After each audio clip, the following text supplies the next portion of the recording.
বন্ধুরা মিটআপে একটা নাটকে গেছিলো, নাটকি মানে ঝিঙ্কুরটা একটা গেছিলো তার মেয়ে নিয়ে, বুঝেছেন তো? এত লাফালাফি, এত বাড়াবাড়ি যে বলার মতো না। কথা তো ঠিক করে বলতে পারি না, কথা ঠিক করে বলতে পারে না তার আবার বড় বড় বক্তব্য, বড় বড় ঘেউ ঘেউ ঘেউ ঘেউ পানা। বলবো ইন্ট্রোটা দিইনি। নমস্কার বন্ধুরা, বেঙ্গলি ব্লগার নুপুরের চ্যানেলে আপনাদের সবাইকে স্বাগত। কিছুদিন আগে পাখি একটা লাইভে উঠেছিল, লাইভ থেকে লাথি মেরে লাইভ থেকে বের করে দিয়েছে, একদম পুরো লাথি, এত লাথানো খায় তাও পাখিটার অসভ্যতামি জানোয়ারপানা কথাবার্তাগুলো যায় না। পাখি তার লাইভ করছিল, সেই লাইভে আমার বরকে বলতে ছক্কা। তাই তো, আমার বর ছক্কা, ঠিক আছে তোর কথাই মানলাম, আমার বর ছক্কা, তুই যেটা বললি সেটাই মানলাম। আর লাইভে বসে কী বলছিলিস? বন্ধুরা কেমন তোমরা এন্টারটেনমেন্ট চাও আমাকে বলো, একবার মুখ দিয়ে বলো, আমি তেমনভাবে তোমাদের এন্টারটেনমেন্ট করবো। যেহেতু আপনারা দেখছেন সানগ্লাস পরে অনেক লাইভ হচ্ছে, সেই লাইভে অনেক কিছু আনন্দ হচ্ছে, হিংসাতে তার জ্বলে পড়ে যাচ্ছে, কেননা তার লাইভে কেউ আসছে না, তার কোনো ভিউজ হচ্ছে না। সেইটা নিয়ে কখনো অহংকার করা উচিত না। যখন যেমন যার সময় হবে তখন তেমন ভিউজ হবে, তখন তার লাইভে লোক আসবে। তো আমার পিন্ডিটা চটকাচ্ছিস কেন রে চিমনি বাচ্চা, এই ভেন্ডির বাচ্চা, আমার পিন্ডি চটকাচ্ছিস কেন? তোর কোন পাকা ধানে মই দিতে গেছিলাম? তুই আমার লাইভে এসছিস, লাইভে এসে নোংরা কথা বলছিস। আমি বলেছি তোকে পাঠি, তুই একটা পাঠি, বুঝেছিস তো? তুই একটা পাঠি। তোর বর এত ভালো, এই জন্য তোর মেয়ের স্কুলে ফিস দিতে পারছে না, তোর কাজ চলে গেছে, এই জন্য লোকের কাছে বলছিস আমার মেয়ের ফিস দিতে পারছি না। বাবা তুমি এত টাকার লটারি কাটো, কোনো ভিউয়ার্স ওর লাইভে উঠে বলছে যে আমি এত টাকার লটারি কেটেছি, 4,000 টাকার লটারি আমি কেটেছি। বাবা আমাকে কেউ একটু হেল্প করো, আমাকে প্লিজ প্লিজ তোমাদের পায়ে পড়ছি, আমাকে একটু হেল্প করো। তুই এরকম জানোয়ার পানা করবি আর লোকে তোকে হেল্প করবে, তাই তো? এটাই তো ভেবে থাকিস, তাই না? সবসময় ভাবিস, তাই না? তুই কদিন আগে আমার বাচ্চাকে নিয়েও নোংরা কথা বলেছিস, বুঝেছিস তো? তোকে না তোর নিমকির মধ্যে একদম নোড়া গুঁজে দেবো। যা, যেখানে নোড়া নিমকি বিজনেস হচ্ছে সেখানে গিয়ে বল তোর বাচ্চার স্কুলে ফিস দিতে। আর সঞ্জয় নিয়ে খুব প্রবলেম, তোর সঞ্জয় নিয়ে খুব প্রবলেম। কেন রে এত প্রবলেম কিসের? মিটাপে তো একদম ধেই করে নাচতে গেছিলিস, আর জুতোর বাড়ি খেয়েছিস, একটা জায়গা থেকে জুতো বাড়ি খেয়েছিস এই তোর আল বাল ছাল বকার জন্য। কার লাইভে কে চশমা পরে করবে, হাত কাটা নাইটি করে পড়বে, তো তোকে কৈফিয়ত দেবে। আর জয়াদিকে কী বলেছিস লাইভে? দাঁত উঁচু, তাই তো? দাঁতল নাকি একটা কথা শব্দ ইউজ করেছিস। তো যাকে যেমন বানিয়েছে সে তেমন। তোর না লেকচার বাড়া তোর কাছে রাখবি, বুঝেছিস তো? নয়তো ধরবো আর তোর মুখে আর যেখানে যেখানে তোর নোড়া ঢোকানোর আমি ঢুকিয়ে দেবো, বুঝেছিস? এখানে বসে বড় বড় লেকচার কম মারাবি, বুঝেছিস? অন্তত আমার সাথে আমার বর ঘরের মশলা বাটে কাজ করতেই পারে, তারও সংসার করতেই পারে। তোরা তো ফাটছে কেন? তোর ঘরে যে ভেরুটা যে তোকে সিঁদুর পরিয়ে বিয়ে করেছে, একটা প্যাদা করেছে, তার স্কুলের ফিস দেওয়ার ক্ষমতাটুকু রাখতে পারে না তোর ভেরুটা। তাহলে ভাব তোর ভেরুটা কেমন। তুই সঞ্জয় মিটাপে গেছিস তোর চ্যানেলটা গ্রো করার জন্য, তাই তো? তোর চ্যানেলটা গ্রো করার জন্য কর না, তোকে কে না মানা করেছে? আসুন ওই যে লাইফে বসে বলছিস না কেমন ধরনের এন্টারটেনমেন্ট দরকার বলো, একবার মুখ দিয়ে বলো।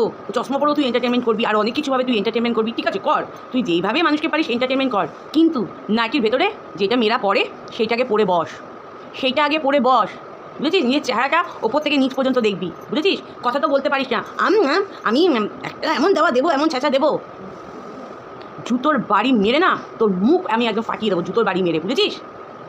তুই দক্ষিণেশ্বর এরিয়ায় থাকিস না, ওখানে গিয়ে তোকে একদম পেটাবো, তোর যদি আল বাল ছালের কথা যদি আমি শুনি। আমার বল ছক্কা কিনা তুই চেক করতে এসেছিলিস? কত রাতে চেক করতে এসেছিলিস? কোন গভীর রাতে চেক করতে এসেছিলিস? তুই চেক করে বেড়াস, রাতে ঘুরে চেক করে বেড়াস। কার বল ছক্কা, কে কেমন? হ্যাঁ, জানোয়ার মেয়ে ছেলে কোথাকার অপদার্থ, কোনো কথাবার্তা বলতে পারে না, কোনো নলেজ নেই, বড় বড় কথা বলতে এসেছিস। হ্যাঁ, আর কী বলছিস তুই? আমাকে সঞ্জয় বাঁচাবে।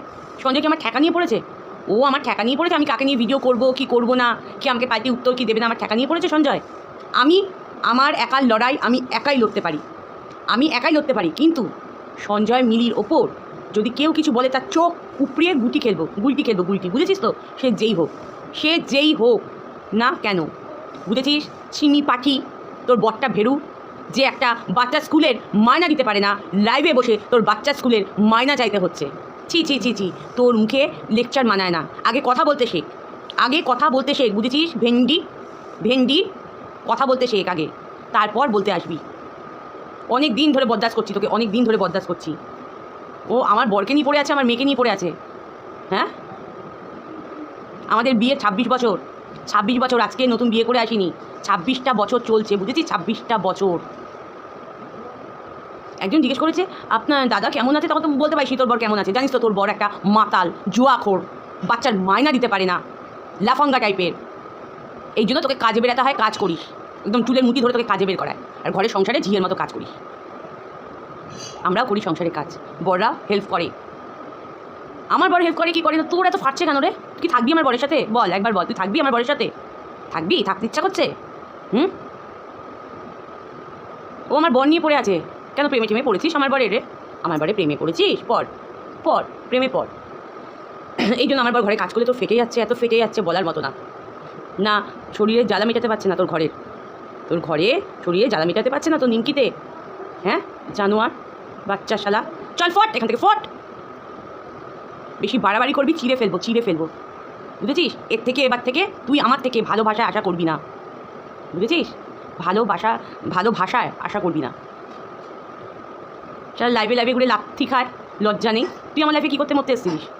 আর নোংরা কথা বলতে এসেছিলিস, আবার একটা আইডি নিয়ে এসেছিস, এসে নোংরা কথা বলছিস। শালা জানোয়ার, কোখানে সঞ্জয় মিটাপে গেছিলো শালা নাট কিছু দিবারা।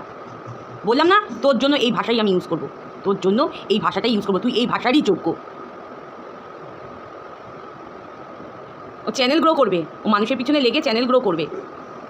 নে এইটুখানি দিলাম তোকে।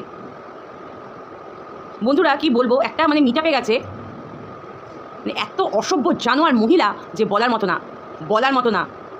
আমার মেয়ে লেসবিও, আমার বর ছক্কা, ও চেক করতে এসেছিল যে আমার বর ছক্কা কিনা, চেক করতে এসেছিল। আমি যখন বাড়ি ছিলাম না তখন ও আমার ঘরে এসে আমার বরেরটা চেক করতে এসেছিল। এদের মুখে, এদের নিমকিতে ভালো করে নোংরা একদম আছলা ঢুকিয়ে দেওয়া উচিত। চলো বন্ধুরা, আমার ভিডিওটা এইটুখানি ছিল। আপনাদের মতামতগুলো জানবেন। বললাম না আমার পেছনে লাগলে আমি তাকে ছাড়ি না।